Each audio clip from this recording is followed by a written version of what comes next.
So what's the weather like where you are, Mr. Price? Here you go. Weather here is good. Tom, how about you? Weather's nice here. It's we're probably going to be in the 60s in Southern Oregon right now. The weather's changing, so we're going to have a little bit more rain coming up. But that's beautiful. We always love it when the weather is more moderate and all the plants and trees are getting nourished with the natural water. Uh-huh. And it's Tom Silver. Actually, you said Price, but it's Tom Silver. Tom Silver, sorry, yes. It's okay. Price couldn't make it this morning, so I was just asked spontaneously to sit in. We said some silver for Price and we got you. All right. We have you set up, both of you on the screen. I'm going to hit.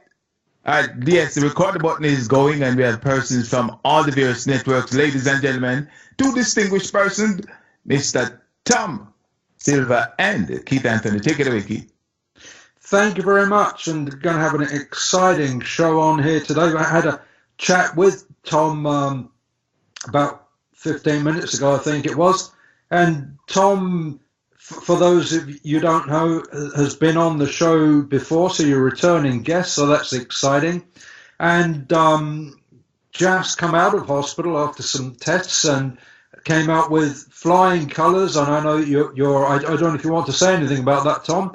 But you were very positive about that and doing really well with that, aren't you?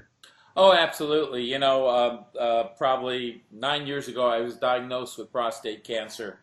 And when I was diagnosed with that, I had two options. Number one, I could look at it as a death sentence, or I can look at it as a new experience, a new adventure in life. And I chose to look at it as a new adventure in life. It's been an extraordinary experience.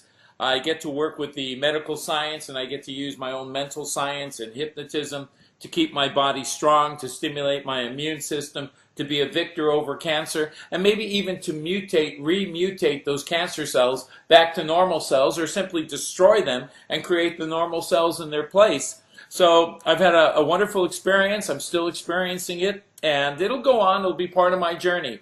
But the attitude that we take when we have these experiences. People call them challenges, they call them problems, they call it disease, but it's just another experience in life, and everything depends on your attitude. Remember, life is a school and it's a playground, but if we miss the enjoyment of every experience and we take it as a punishment, well, then we're going to live in that world of pain, pity, fear, and maybe anger or regret. But I have no regrets. I have a great life. I do extraordinary things. I've had an extraordinary life over these past 30 years in the field of hypnotism, and I continue to take hypnosis into the future. And so you have an attitude of gratitude, and where years ago, before I learnt my lessons, I used to say, why me? And now I've learnt to say, why not me, Lord? Why not me? And that's the way I go ahead, which is what you do. And that's the way to go ahead, isn't it? So have an attitude of gratitude and say thank you for everything that we get. And that's the way to go ahead, isn't it? Absolutely, absolutely. It's so funny. I have a gentleman from Hungary trying to contact me right now on Skype. I got to, decline the call. All right. I thought that was me. Yeah, no. But the interesting thing about this gentleman is about 4 years ago, he was drinking a bottle of cognac a night, one bottle of cognac a night. Now, his wife wanted me to help him stop smoking, but he wanted to stop drinking. And within one session, using ERT, emotion replacement therapy, we were able to remove and delete his cravings, the emotional attachment to the alcohol. And it's great. He has it in his cellar still in New Jersey. Friends can come over, Hungarian friends, he can serve him it, but he has no more desire to drink. And that was one session, which is really extraordinary when you think about the high failure rate of these detoxification centers, these alcohol clinics and things that people pay $30,000 a month to go to. And yet hypnotherapy helped to remove the craving attachment, which is the strong chemical attachment of the dopamines and the adrenalines from the alcohol, and now he's free of alcohol poison. I get excited about that. Tom, let me ask you a question, Tom. Yes, I hear your energy. I hear your positivity. For someone having cancer, diabetes, heart problems, whatever it is, how easy it is for them to have that type of energy that you've displayed. Could it be such that because of your profession, it's a little easier for you? The average little man, the average person out there, is it that easy? What would you say to them? I would say it's easy. I'm no different than any other human being. Okay, I've learned neuroscience, hypnosis. I've pioneered new methods and technology. But I've always thought that in my whole life, even as a child, that I have two choices. The choice number one is to be negative, simply, or to be positive. And I choose the positive road. The choice is to give yourself negative auto-suggestions every day. Why me? This is terrible. I hate my life. I'll never get that job. I'll never find a wife. Everyone puts absolutes because we have extreme thinking. And I think all you have to do is direct your auto-suggestions into the realm of the positive. And if you look at life that way, then everybody has the opportunity to think positive, to feel the positive emotions, and to be able to reach goals and be victors in every experience in life. Cancer, disease, even if it's terminal, well, guess what? You still have today. So the goal is you live in the present. You do exactly what my friend here says. You be thankful for today. You look at the things you have in life. You add up the positives and you remove all of that negative mindset. It's all mindset. It's not even hypnosis. It's mindset, it's attitude, and it's living a quality of life, because every day is really a miracle. We're not in prison. It's a miracle. So enjoy your miracle, your life, no matter what experience you're having, because the experience and going through that experience will lift your spirits, will raise your vibrational belief in yourself, and you will evolve as a human being. And that's our goal. So I think every human being can look at whatever they have in their life and they can make the best out of every or any situation. Isn't this wonderful? We're just coming up to not far off over here from Fireworks Day, and you're just like a firework, because once you light that touch paper, it doesn't stop, it just goes. Yeah. And you just go, Tom, and that's wonderful. And you have to live in the moment, and right. You have to be solution focused, don't you? Yeah, and the cool thing is, if you project this positive aura or this positive energy, you will affect others in a positive way. They say misery loves company. That's true. Negative, miserable people love to hang together because they're talking about the problems. I want to live in solution. I want to live in the answers. And I feel that just by having a positive energy around other people, you can affect them to maybe change their way of thinking. It is all our mindset. Now, some of us are programmed through sociological experiences with family members with addictions or with depression and things like that. But I think we have the freedom of choice to make. And if you enjoy feeling better than you enjoy feeling bad, then maybe you'll enjoy moving to the side of living life in a great quality. Some people really enjoy misery. They're so used to it that they're comfortable feeling uncomfortable. Yes, yes, indeed. All right. Yes, Rilla. Keith, let me just pivot slightly. I'm just going to mention a little thing. Before you came on, I covered the news from Jamaica. This 13-year-old child, I would call her. There's a claim in the reports out of the paper out of Jamaica that she wanted to go to a community event, and the mom says no. And apparently, the mom, in disciplining her, the mom beat her with a piece of board and a slipper. And shortly thereafter, she found the little girl, the 13-year-old, in a room, hung, committed suicide. Yes.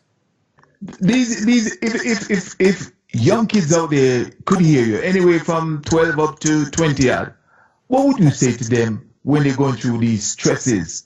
And rather than, and I'm sure some of the answers you just gave may tie into it, but just go ahead and address that for me. Well, right. I would say, first of all, I got to disconnect these batteries. I would basically say to that child that, you know, our parents, and we're products of the people who raise us. And that's the sad part, because many parents really shouldn't be parents. Many parents have a dysfunctional thinking. They're incongruent in their behavior. I love you, I hate you, and they put all kinds of negatives, or they're physically abusive. So we can't change our parents. We can't change who we're living with. But I think as a child, if you want to do something and your parent says you can't do that, and you know they're abusive, well, you have two recourses.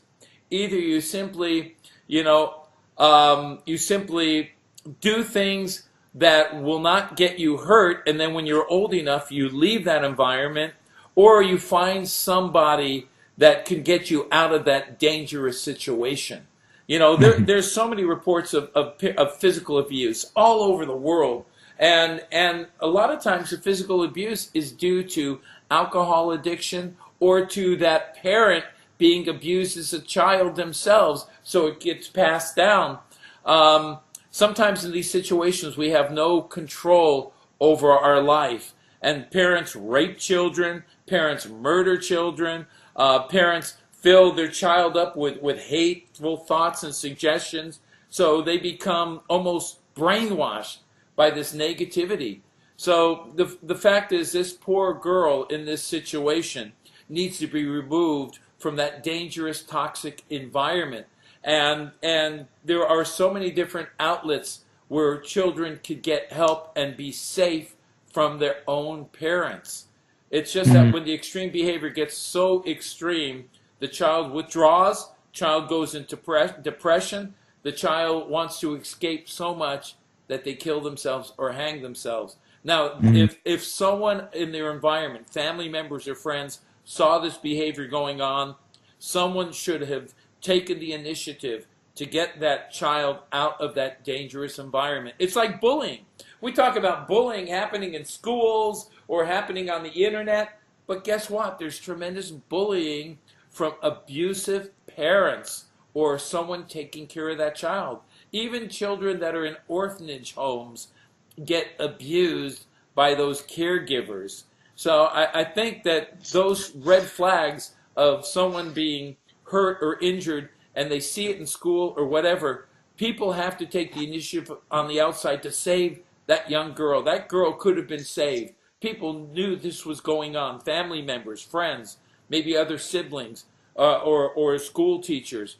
But to leave a person, a child, an innocent, wonderful, loving, kind child, ready to start her whole life adventure, for her to feel so sad and so painful that her only recourse and escape is suicide, that to me is a tragedy. Those parents should be held responsible also for that abusive behavior, just like any other criminal. They're perpetrators, and they need to either be put into mental hospitals and to be changed, or they need to be incarcerated and imprisoned for that type of behavior, I believe. All right, Keith, take it away, please. Go ahead. Yes, well, you speak about mental hospitals. I'm actually campaigning to get somebody out of a mental hospital, because I've recently got somebody out of a mental hospital, and I'm campaigning to get somebody out of a mental hospital. And one of that person's friends in that hospital has recently committed suicide because of the abuse she's getting in a mental hospital. And the person I'm campaigning to get out of a mental hospital now has been in there for 8 years, being abused by the system, and she's only in there because she had abusive parents who were drug addicts, and she was a normal child, but she was put into the psychiatric hospital because of her parents, and she's on high levels of medication. Absolutely. And they're abusing her in the system. And the person that I've just got out of the psychiatric hospital, she was raped 5 times inside the hospital. And I was giving her hypnotherapy to undo the damage. Now this is the woman who's out now, thanks to me. I was giving her hypnosis to undo the damage being done to her by the staff in the hospital. And there's a lot of this going on in the psychiatric system. And I have a solution for that, and that is quit promoting chemical dependency. Exactly.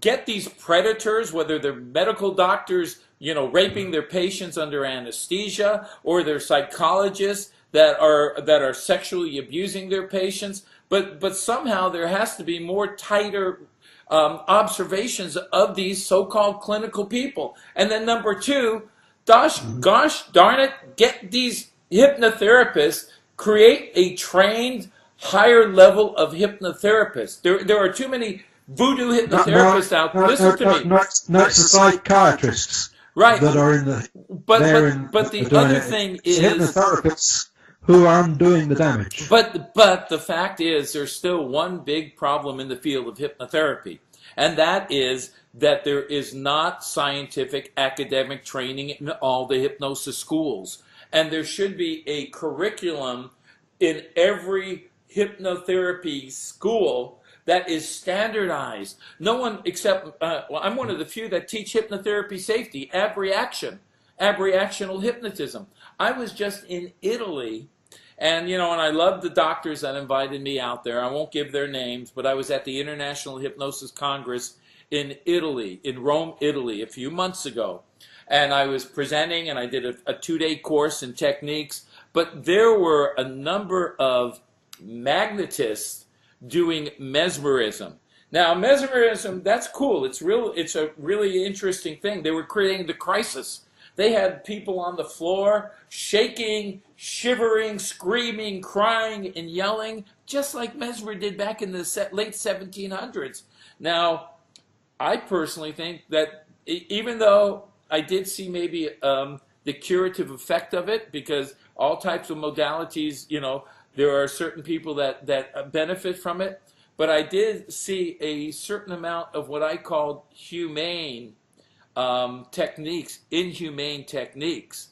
Because when I do work with people, I don't need them to be screaming, yelling, on the floor, shaking, and I don't need to be grabbing them and throwing them on the floor and something looking so negatively demonstrative. Although that's their mode of operation, I think that hypnotism needs to be put into all of these different types of medical or psychological institutions, but there need to be safeguards set up. That's the key. No matter what it is, there needs to be some kind of safeguard set up so that people that go into these institutions don't become so chemically psychotic because of the chemicals and the treatment or the abuse. It's almost like a prison. Someone goes into the prison and they get abused by prison guards. You go into a place that you think is a haven of safety, and then you're being raped, you're being abused, and maybe even tortured to some degree, mentally or physically. So there needs to be some type of accountability and some type of system set up where these poor people are not going into almost like a medieval asylum, like in the old days, where they're stuck in that environment forever, and they're so comatose with drugs that their brain cells are becoming destroyed and they're becoming zombies. Well, that's what is happening in England, unfortunately. But we're fortunately over here we have an organisation called the CQC, which is a watchdog, and we're upsetting the psychiatrists over here because there's a group of us over here, and it's the hypnotherapists are okay. It's the psychiatrists and the nurses and the ward orderlies that are causing the problem for the patients in the psychiatric hospitals, and they're very afraid of me because I'm a hypnotist, and they know what I'm doing because I'm going in there and I'm making their patients better, and that means they're losing the money tree because I'm going in there to get the patients out, and they're very frightened of me because they know that I know what they're up to. They're running a money tree to keep people in there. Most of the time, a lot of the people that are in there don't need to be in there, except that they're keeping them drugged on the meds. Well, and they're running a power game. right, and you're using hypnosis and helping these people to overcome these physical or psychological challenges and live a better quality of life. But guess what? In every field of mental medicine and physical medicine, there is abuse. And there are predator hypnotists out there too. Not everyone is as ethical as you are and as knowledgeable as you are in hypnotism. There are people in the field of hypnotism that sexually abuse their patients, that create psychological and emotional dependency and keep them lingering on for years. So there needs to be some type of accountability, even in the field of hypnotism, because hypnotism is like the Wild West. Anyone can call themselves a hypnotist. That's dangerous. Yes, but Tom, you were speaking to me earlier on about your friend Sasha from China. Right. I've been working in China for the past 7 years. Isn't that beautiful? This is my gold plate of honor from the Minister of Defense, the Taiwan Department of Defense. My gold plate of honor, presented to me in July of 1997. Now, this is what it says, actually. I don't know if you can read it. Yes, I would like to express our most sincere appreciation to you, Dr. Tom Silva, for your professional technology and devotional assistance in our work, in which we obtained a great deal of help. This citation is a token of our gratitude. Department of Defense, July 10th, 1997. Big congratulations to you, sir. Thank you, sir. Wow. I'm very proud of that. I worked on the biggest weapons procurement scandal and murder in Taiwan and French history. In Taiwan, they called it the crime of the century. From 1993, illegal purchase of German minesweepers from China, the purchase of defective battleships from France, the Thompson Shipbuilding Company, the murder of a weapons procurement officer, Captain Ng, who was murdered, the erasing of telephone conversations in the military, erasing of a secret tape that the captain made to protect his life, and the misappropriation, embezzlement, and theft of $2.4 billion US, the crime of the century. And the greatest thing about it is, because I brought hypnosis to Asia back in 1994. I created a method called interlingual hypnotic transinduction, translingual hypnotist. I was able to hypnotize people through interpreters in Mandarin Chinese. And I was asked to work on the case from the Secret Service and Department of Defense in 1995. I declined because I was not trained in hypnotizing prisoners against their will to get the truth out of them. They asked me again in 1996. I opted to go ahead and accept the challenge because I thought it was a great groundbreaking experiment and experience and testing to see how far we can take the field of hypnotism by hypnotizing people against their will, creating a human lie detector tied into the physical response of the central nervous system, and to be able to get the truth out of them by doing a full regression with non-leading questions where I am the hypnotist technician and I taught the defense team, the Secret Service, counterintelligence, head of the police, head of the military to ask non-leading questions to the subject or suspect while in the state of hypnosis, regress back to the crime. And I worked on that in 1997 in January. I hypnotized the guy accused of the murder. They tried waterboarding, torture, electric shock. They wanted to execute him.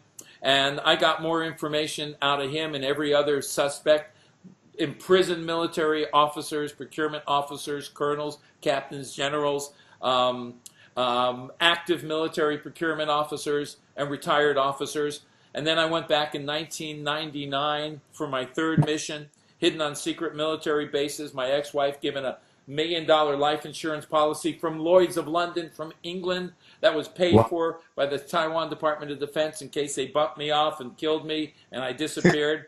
And I came back alive. I was able to gather all the pieces of information, so they found the full scope of this murder case, and it was huge, huge. Damas, the Minister of Defense of France, found guilty of setting up the whole scandal, him and his mistress, and I think they stole about $8 or $9 million. But it was the biggest, huge crime in Taiwan history. I had secret tapes recorded, secret videos recorded, and all of a sudden, at one point, everything was buried, stopped. Which is interesting. Think about it, you know. It might have went to the heads of the both countries.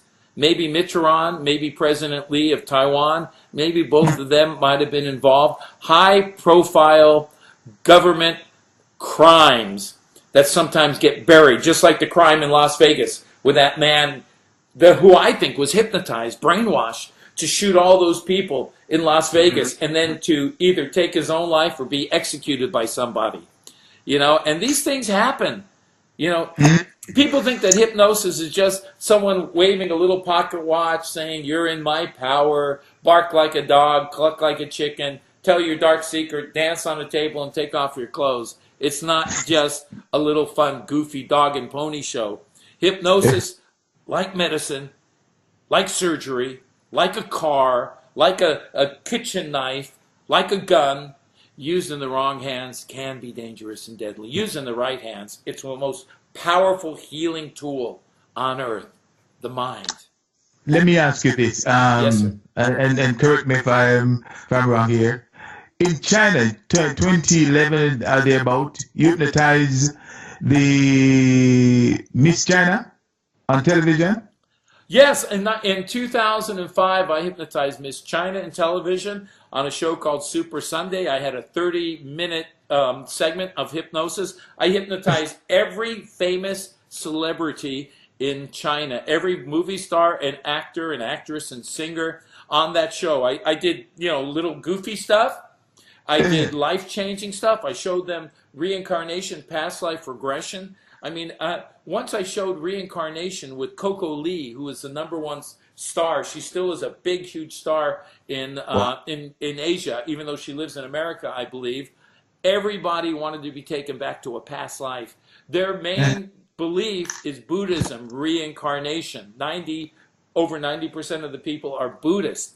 And so in 1995, there was a hypnotic typhoon. It was great. I was walking down the streets. Little kids, people were running up to me, signing autographs. But at the same time, the government was trying to still denounce hypnosis back then because it invaded into the medical and psychological field. Just like Mesmer had problems with the doctors. Mesmer had problems with Benjamin Franklin denouncing hypnosis, saying it nothing more than stimulated imagination. Well, what about stimulated imagination? How well and effective is that in healing? It is huge. They call it psychosomatic. 60% of people's physical challenges and problems and mental problems are imaginarily created, psychosomatic. Placebos are more effective than the actual testings of meds with no side effects. Imagination is a curative power in itself. And what do we do in the field of hypnotism? In neuroscience hypnosis, we stimulate the imagination and belief that they're going to get well, but we also change the inner dynamics of the various nervous systems, the hypothalamic limbic systems, and the neurochemicals produced in the brain that can affect us in a positive or negative way physiologically. I get excited about this stuff, you guys. You know that? We can repair the DNA as well, can't we? Absolutely. Absolutely. And people say, well, this is genetic. You know, is it really genetic? And if it is genetic, hypnosis can also change the genetic settings in a person too, I believe. I believe we're just on the groundbreaking beginning platform of the true amazing new realities that can occur with the science of hypnosis. Something else, gentlemen, back in the 1800s, all the people that were mesmerists, magnetists, which were the old names of hypnotism, electrobiologists, suggestive therapeutic, doctors. In the old days, there were more doctors performing hypnosis with astounding, miraculous results: paralysis, blindness, deafness, all types of what people thought were permanent neurological disorders were reversed in the field of hypnotism by the medical doctors. We need to raise the bar in medical science and hypnotists need to be trained. And their background checks need to be taken place so we don't have predators in this field, just like that should happen in the medical field. But we're right now in the stages of the climb of hypnosis to be accepted in medical medicine, psychological therapy, and other modalities. Yes, I think I'm agreeing with that. What do you think, Roel? It's quite exciting, quite interesting. You have a lot of energy, a lot of vibes, and I tell you, I could sit here for another 5 hours listening to you. What's that now? What we have? Check this. Go ahead. Yes, go ahead. This is a book called Suggestive Therapeutics. Now, this book, remember, suggestive therapeutics, suggestion, a subconscious realization of an idea. That's what we do in the field of hypnotism. We give certain suggestions that affect the subconscious mind, the hard drive on the computer. Now, this book in Suggestive Therapeutics was written in 1913. This was the book written in 1913, Suggestive Therapeutics. But if you look at this book, and because that was the name used in hypnotism, this is a medical science book. This is a book on medicine, on the aspects of utilizing the power of hypnosis, the power of suggestion, the various hypnotic techniques for medical cures. For medical cures. So the question becomes, is modern medicine, is it progressing, or are we still holding back the truths? Are we still holding back cures for cancer, cures for other different types of diseases? Is the money being made on the dependency of the doctors and surgeons? Guess what? Surgeons get paid for what? Surgery. That's why they're called surgeons. Look at the medical field, the prescription field, the companies, the drug companies. They're making millions and billions of dollars by keeping people still from being fully cured. How come this is happening, guys? What do you guys think? Well, let me say here, you heard that in terms of, from your perspective, hear that from the drug and natural remedies to cure stuff. Why then aren't people in your field come together and put together an organization that's powerful, that can counteract these people? Because, Keith has brought on some amazing people here like yourself, and I asked that question, but it doesn't sound as though you guys are making that push through to make that impact on people's life, and somehow the results are there. Am I right or wrong? Yeah, you're absolutely right, and I can tell you why it's not happening. I can tell you exactly. 30 years in this field, and I can tell you exactly why it's happening. And it's happening because most hypnosis schools and organizations do not work together. It seems like a lot of the hypnosis schools out there, I'm just being truthful with you, and I'm not saying any names, but most of the hypnosis schools, all they care about is getting you in, getting money out of you, teaching you techniques, and then spitting you out. Just like when I had radiation. I had 8.5 weeks of radiation 9 years ago. When I was through with it, and I was through at the radiation clinic, they just spit me out. No one did any other follow-through. No one did any other follow-up to check and see if the cancer was gone. The cancer wasn't gone, and it came back. But the problem in the field of hypnotism is that it's almost like separate camps, separate schools. This person's teaching this technique. This person's teaching mesmerism or fascination. This person is teaching techniques that were based in the 1950s from the owner of the school.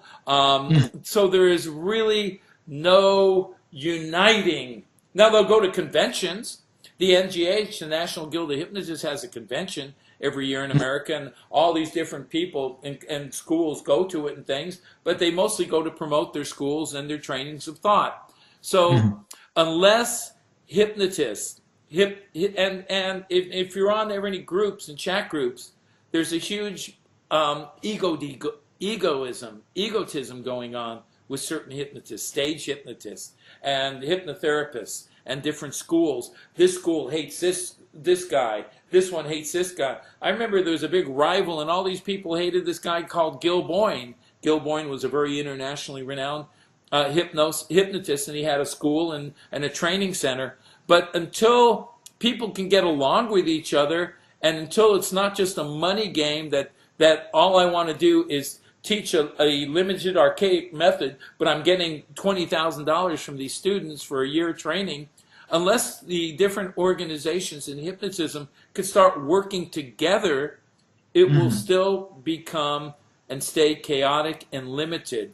But there has to be some way that everyone in the field of hypnotism, or at least the majority of schools, training centers, and organizations, unless they can come together, and if they can come together and work together for the betterment of the society of hypnosis, then we can see changes. But it hasn't happened yet. And in 30 years, I still see the rivalries.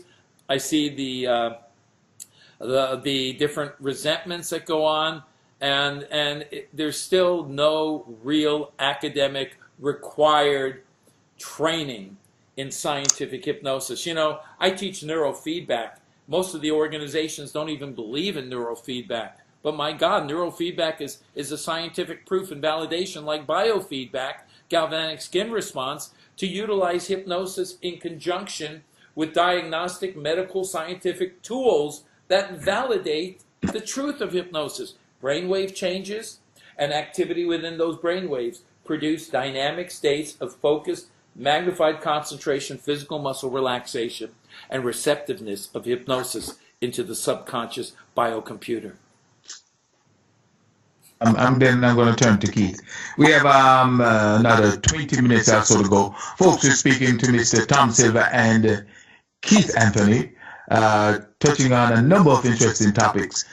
The medical fraternity here in America, here in the States, they have lobbyists that goes to Congress, the Senate, and lobby for certain things. Question, is there such a thing in the field that you're in? That there's a group of you guys can go to Congress and lobby for certain things, more exposure, whatever is impeding you guys from getting that breakthrough? Is there such a thing? Keith, what do you say? Well, yes, certainly there are. I know there is in America. We have the things like the British Medical Association in England, but in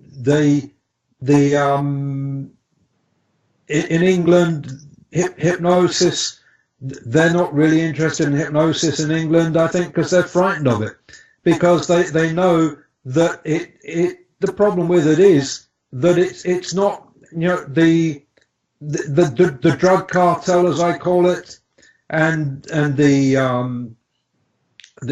NHS, they are money trees. They make them a lot of money because surgery is expensive and chemotherapy is expensive and all the chemical therapies, they're expensive. But hypnosis is the spoken word. It doesn't cost much money. So it's not a money tree for them. That's why back in the 1800s they pushed it out, because Rockefellers and all of that lot, who were making money out of oil, which is what became the drug industry, they pushed out all the natural therapies and the hypnotherapies in favor of anything that they could make out of oil. And Rockefeller teamed up with I.G. Farben, who made all the chemicals for the First and Second World War. And I've sent you a link, actually, Rula, in your Facebook PM, which is all about the origins of Big Pharma. And so this is the reason why hypnotherapy is never going to be featured. They're not in a hurry to regulate it, because if they regulated it, they would have to bring it into mainstream medicine, and it would very quickly become a big feature, and it would affect their profits, because they wouldn't need the drugs then, would they, Tom? No, they wouldn't. And the funny thing about all of this, too, guys, is back in the 1950s, like 1956 or 1957, the American Medical Association officially recognized the science of hypnosis for its therapeutic value in post-operative surgery and healings and restoring soldiers from shell shock, which is now called PTSD. The American Dental Association, Psychological Association in America, all officially recognized hypnosis. Even if you look back into the history, Same here. the Pope even recognized, one of the popes in the Vatican officially recognized hypnosis as a therapeutic tool used if it's used by qualified people. But in America, now there's certain regulations being taken now. So hypnosis eventually might be taken out of our hands unless we're licensed doctors or psychologists. In New York now, unless you are a licensed medical practitioner, you cannot call yourself a hypnotherapist. You cannot say that you do and conduct hypnotherapy. You can say that you are a hypnosis coach, like someone saying they're a life coach. So we're going to have this battle going on, but at the same time, there's documented research. The Mayo Clinic is now using hypnosis for surgeries, for removing pain, for healing after surgeries. There's a lot more medical documentation and data that's out there right now. I can send you pages of the therapeutic value of hypnosis with intestinal disorders, bacterial disorders, IBS, generalized anxieties. So it is making changes, but what's going to probably happen is it might be taken out of the hands of competent people like both of us who perform hypnosis and have been doing it for years, Keith, and go into the licensed medical field.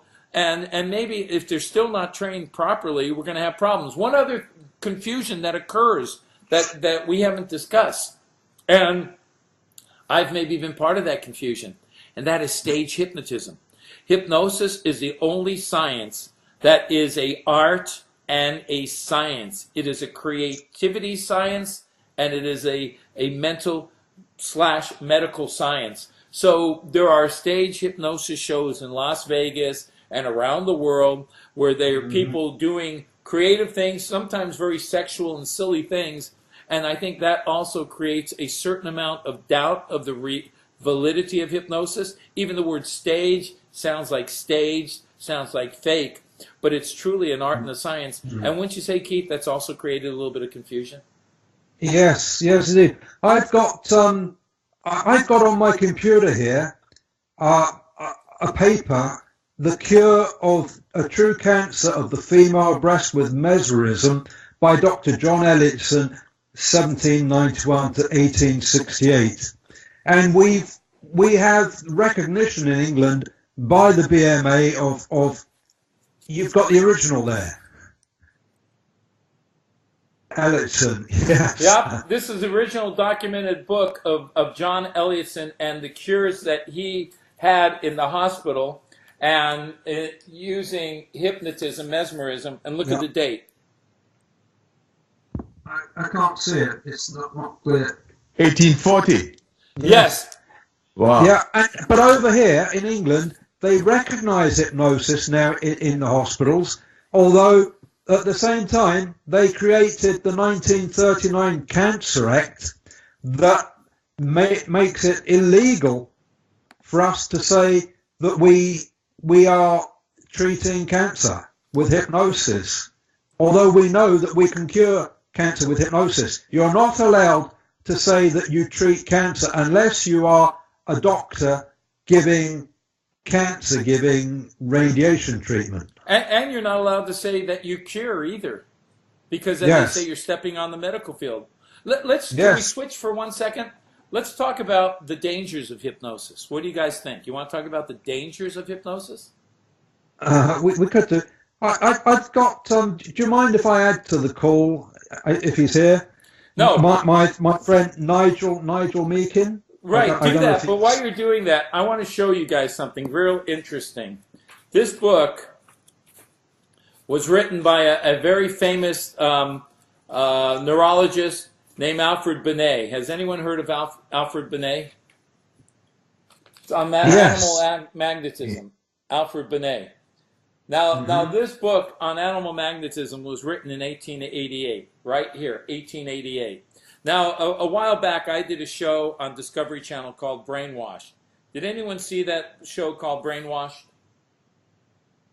Not I. Okay. I did. It was on the Curiosity series. I proved that the Manchurian Candidate, that someone could be hypnotized or brainwashed to commit a murder or a horrific crime, does exist. This is what bothers me, that hypnosis needs to be respected and it needs to be in the hands of legitimate people. Now, in this book, in 1888, on animal magnetism, I'm going to read from page 377. And I'm going to read just a few little lines on this, on hypnotism and responsibility. It is possible that a subject susceptible to hypnotism might be found in a band of swindlers or murderers who would willingly become the recipient of criminal suggestions. Okay? Think about that. The recipient of criminal suggestions. Now, it is possible to suggest to a subject in a state of somnambulism. We all know, Keith knows, somnambulism is one of the deepest levels of hypnosis. It's a sleepwalking state, but a state that can be created with amnesia, being one of the spontaneous reactions when they come out of it. It is possible to suggest to a subject in a state of somnambulism fixed ideas, irresistible impulses, which will obey on awakening with mathematical precision. Subject may be induced to write down promises, recognitions of debt, admissions, and confessions by which he may be grievously wronged. If arms are given to him, he may also be induced to commit any crime which is prompted by the experimenter. These facts show that the hypnotic subject may become the instrument of a terrible crime, the more terrible since immediately after the act is accomplished, all may be forgotten: the crime, the impulse, and its instigator. This was some pretty heavy stuff that they were doing experiments in 1888 with how powerful is hypnosis to break through morality and willpower. So it's a strong, powerful science that needs to be respected. Let me add one observation here. I want to say welcome to the guest that Keith brought on. I think because he's added a third person, the bandwidth, I think, is affected. I hear your sound went down and we hear some noise. So yes. I'm not sure, Keith, is there any way you can tweak that? Because well, I've turned my camera off, and I don't know whether perhaps Nigel, could you turn your camera off? I don't think we have enough bandwidth for all of us. The camera, okay. There we go. So, but basically the fact is hypnosis is so powerful that could be one of the reasons that the medical faculty and psychological community is still hesitant to use it, because the results can be quick and they could be effective and they could be permanent without chemical or medical dependency. Yes, I think you're right. Keith, I don't see you anymore, Keith. Well, I turned my camera off because it was affecting your sound, having three of us on. So I turned my camera off, and I've asked Nigel to turn his camera off because we don't have sufficient bandwidth for all of us to be on, I don't think. Okay. But welcome, Nigel, to the call. Nigel, meet the wonderful Tom. Hey, Nigel. Nice to meet you. Nice to meet you, Tom. Nice to meet you. It's been a few years since I've been in England, and I sure miss it. I used to do a lot of training courses out there, but it's a pleasure to meet you, sir. And pleasure to meet you as well. You're up there in Crewe, aren't you, Nigel? Yeah, just south of Crewe, I live, which is in Cheshire, in the UK. You've been following the show, haven't you? Yes, I've been following the show. Love the show. And we've just been talking about why we're not being used in the hospitals. Yeah, it's a lot of fear, I think, in the industry around what we do, and some unhealthy skepticism, I would say. Yes. It's quite apparent, because a lot of the clients that I see come to me for various things. Some are referred from doctors who I've actually seen, who've come to see me, and are quite astounded when they sort of see the results from the sort of sessions that I do with them. And they always say things like, you know, why is this not more widely known? I agree with you 100%. So you've got doctors sending you patients, have you? Yes, Nigel? yeah. I've had doctors that have come to me for therapy with the usual thing of stress in the workplace. Obviously, life still happens to people. Doesn't matter whether you're a doctor or a baker or a candlestick maker. At the end of the day, you know, life still happens to people. Events still happen. You've heard Tom saying that we should be regulated. Do you agree with that? Well, I'm saying that there needs to be more consistent academic scientific training in hypnosis, because there are so many different schools that have diversified theories. And I think hypnosis really should be, people need to be educated as a neuroscience versus still teaching methods and techniques that are 100 or 150 years old. What would you think about that? Well, Definitely. No, you go, Nigel.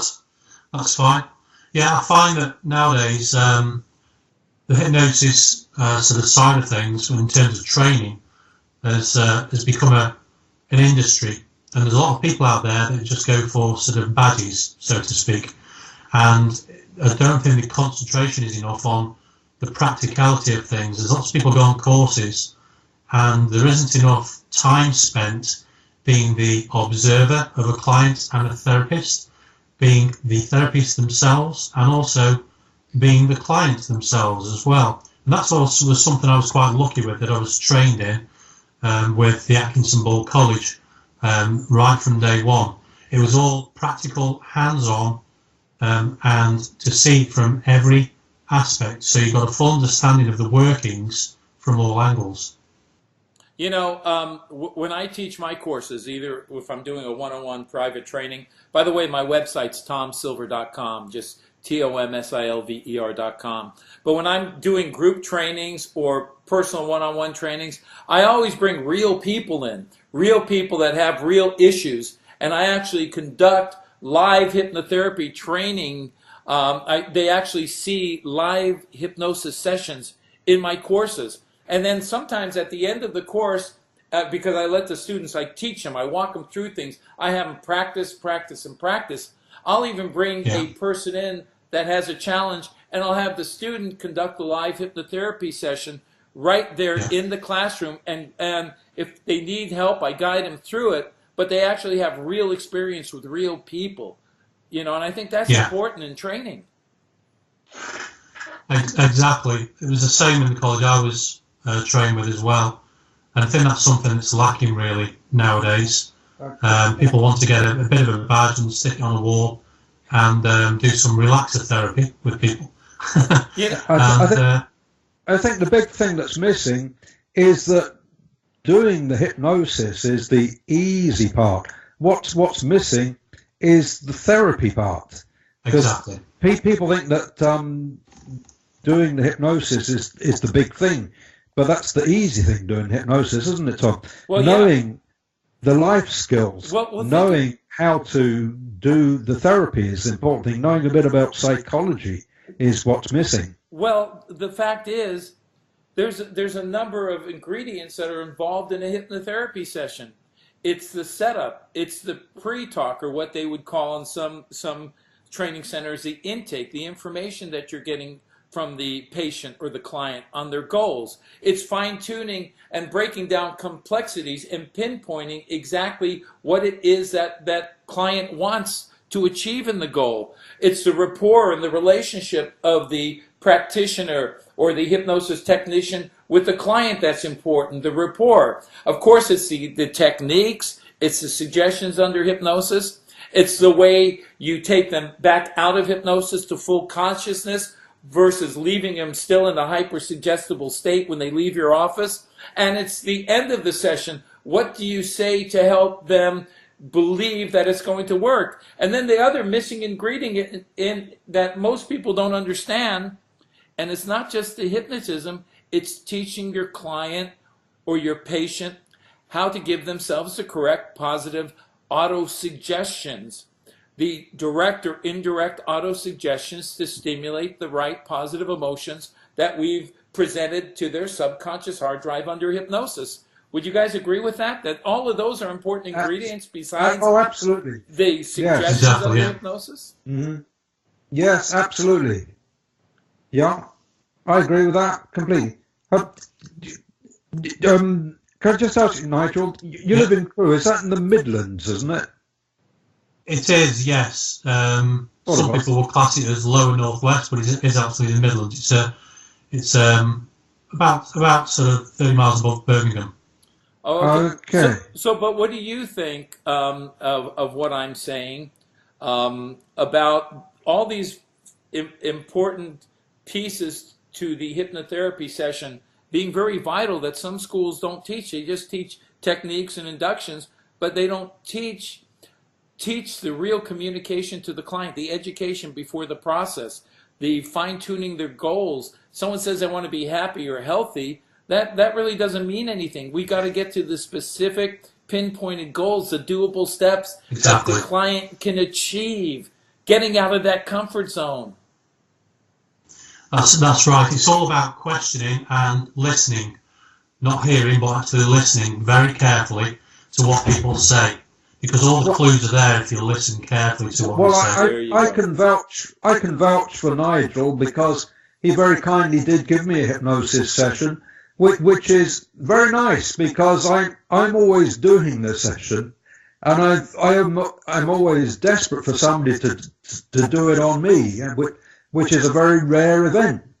But he did a session with. I hope you don't mind me, Nigel, sharing. No, that's fine. Yeah. He did a session with me earlier on, and he was on point on all of those things you've been talking about, Tom. So he passed with. So give yourself a pat on the back again, Nigel, because I did give him a pat on the back earlier on. You know, it's funny on point on all of those things. You know, what's funny about that, Nigel, is that because I do my own work. I can alter my brainwave patterns. I know how to give the exact pinpoint auto-suggestions into my mind to stimulate the physiological or neurological changes or goals I want to achieve. But the only person that I've actually had hypnotize me in the past was Orman McGill, because we were good friends for 10 years. I don't know if you know of Orman McGill. Oh, yeah. Yeah, a lot of the work from the college that I was trained in is wrapped around sort of Orman McGill, Dave Ellman, Erickson, and a few others as well. Things from sort of Heartlands as well, etc. And it's about the combination of the tools and being able to move seamlessly in and out of the tools required to get somebody to the place they need to be and get the result they want. And for them to get the result they want, we cannot be scripted. When I learned hypnosis at this school, I had scripts that I was supposed to read and memorize. So every time the client closed their eyes, I'd have to pull out the script. I became script dependent. We need to have free-flowing communication and be able to give the client what they want, not what we think they need. Yeah, exactly. My client is my script. There you go. I hate to use that cliche, but it's the best one. My client is the script. You know, this is really one of the best conversations I've ever had in years, man. Thank you, guys. I sure love this. It's all right. It's wonderful. I'm enjoying it, and I'm sure that there are. And hello to all the hypnotists that I'm sure are listening, and I'm sure that they'll all be listening to this recording again. I'm hoping they will. I'm sure they will. And for many years after, they'll be listening to this recording, I'm sure, 50 years from now. Gentlemen, just hold your thoughts for a second, gentlemen. Yes. It's 31 after. We're going to give you about 3 more minutes to wrap it up.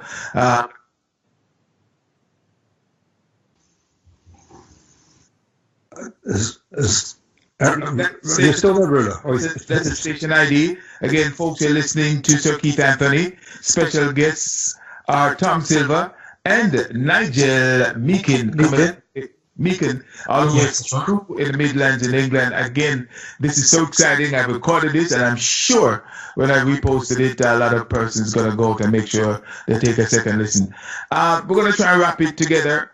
Keith, go ahead. Go ahead, please. Thank you. Yeah, it has been exciting. I've been really enjoying it. I've been looking forward to having Tom on the show again for a long time since the last show. And it's good to have Nigel on the show with us. That's been great.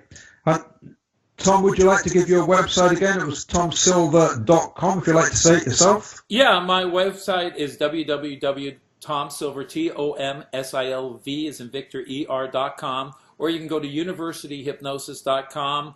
My organization is a USBCH, United States Board of Clinical Hypnosis. But to wrap it up, I would like to say hypnosis is such a wonderful modality and tool. It's a neuroscientific process that can create many great changes in our lives, from drug addiction to removing depression, and so wonderfully powerful.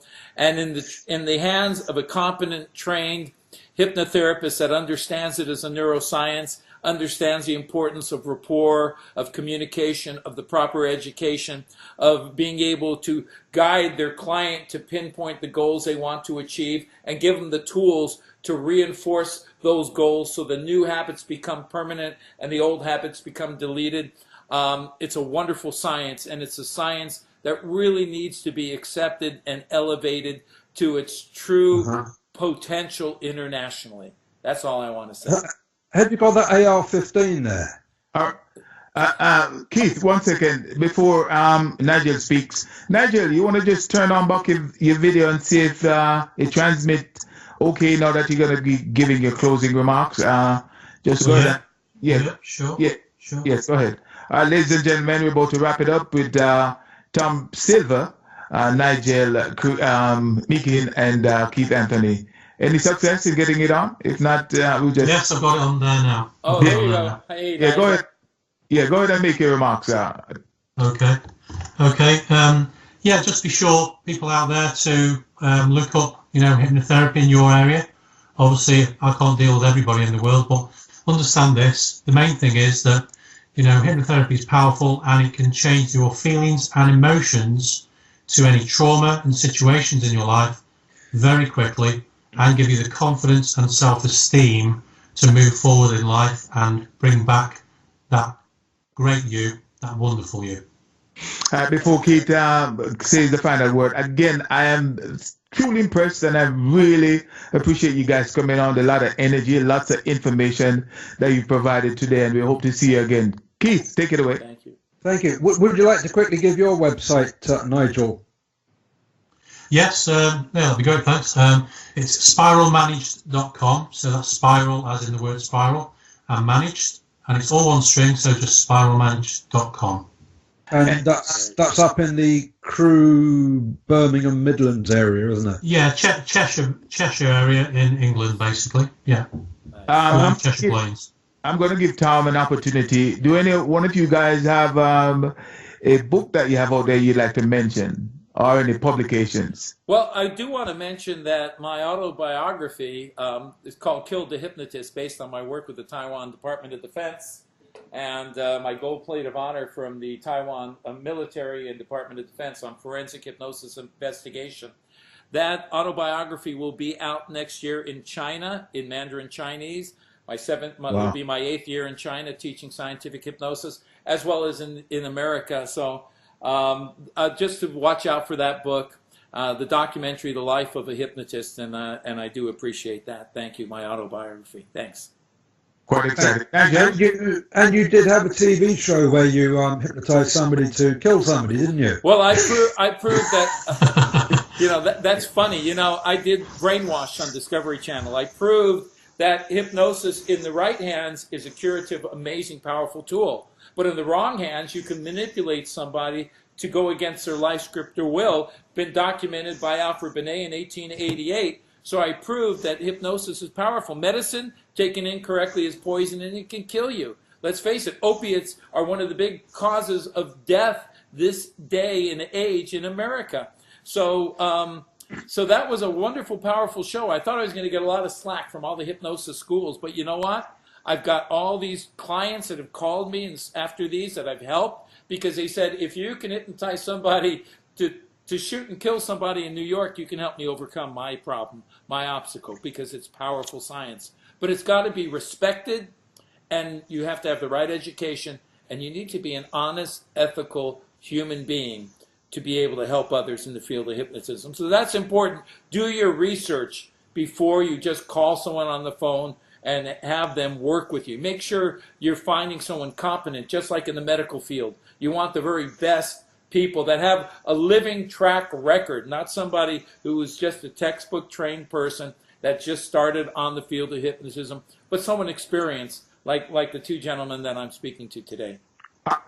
Before we give the final word to Keith, let me just say a big shout out to Jessica over you now. They're watching. A number of persons are over there. Also to Nick Holmes and to Robbie the DJ, and big love goes out to all the others over there who checked us, and also on the Ruler Bell Network. A number of persons are there, and on Facebook, an awful lot of persons are there. We don't have time to go through the names. Yep. Keith, 30 seconds. Go ahead, please.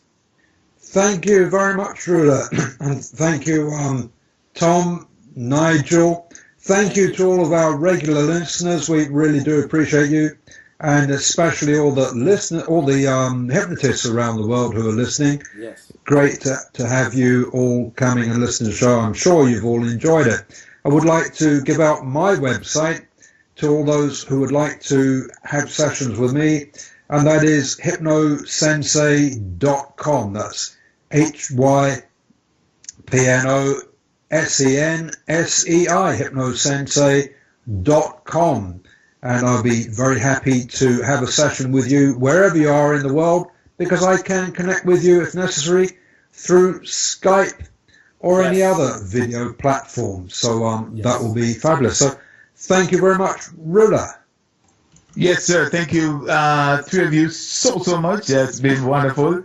Tom Silva, Mr. Nigel Meekin, and also to Keith Anthony. Blessed love. See you guys next time right here, Ruler Brown Network. Take care of yourself. Thank you, Nigel. Thank you, Keith. Thank you, Ruler. Thank you, Tom. Thank you. You're welcome, guys. Pleasure. Okay, guys, I've let Ruler go, and you're both still on air with me. Thank you both very much. It was a great show. I'm hoping you enjoyed that. Oh, I just put my camera on. Very much, yeah. I thought it was extraordinary, and it's great because I get to meet Nigel, and hopefully someday I hope we can get together as friends and colleagues in the field of hypnosis. Thank you. That would be brilliant. And you've got an appointment to go to now. Yeah, I have to pick up the producer at 9 o'clock, the guy who flew out from China that's doing the documentary on my life, and take him back to the airport. I'm real excited about that. We didn't mention the documentary on air, did we? No, we forgot about that. Yeah, I'm sorry about that. There's too much information, Yeah, we'll have to have you on again, and maybe next week and tell them about it. I think we were all in a low brainwave frequency state. I think we were all in kind of a state of hypnosis just now, It was just time distortion. This hour went by like boom. I mean, time distortion, guys. It does fly, doesn't it? But it was a great show, and I'm sure the audience loved it.